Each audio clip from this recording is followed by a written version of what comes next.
अगर आप भी चाहते हैं नए वीडियो एवं नए ऑडियो देखने एवं सुनने के लिए तो हमारे गोल्ड स्टूडियो चैनल को सब्सक्राइब जरूर करें एवं बेल आइकन दबाना ना भूलें।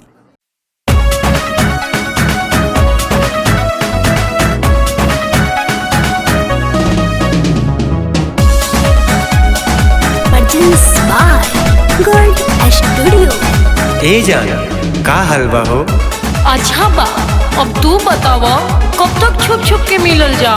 चला कहीं भाग चले के। तू हर घर के सामने घर बा, बस यही बात के डर बा। छुपे चोरी तू हमसे मिलेलू, ई बात आस पास सबके खबर बा। ई बात आस पास सबके खबर बा।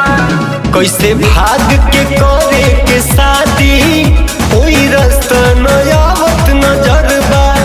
कौना गाड़ी में बैठ के चले के, नहीं आडी ना दस टर बा। नहीं आडी ना दस टर बा। अब ज्यादा सोचो मत, प्यार कैलो और डेरात बाड़ा। भाग पागल, ये गलत बात बा।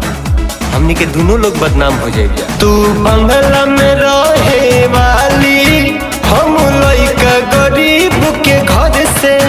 तू हर बाटे हाईले बल के खर्चा, बोला पैसा जुटाई हम कैसे? बोला पैसा जुटाई हम कैसे? सब रिश्ता नाता टूट जाई, जब गलती करब जाई से। कहीं रहे के घर ना मिली तो सादा जिंदगी बितावे के कैसे? सादा जिंदगी बितावे के कैसे?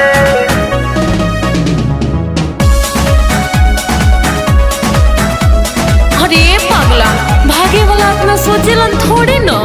अच्छा तो तू डेरा मत, तू हमरे बाड़ू और हमरे रहबू। ठीक बा। तो हर पापा के पता चली तो जाके थाना में केस कर दी है।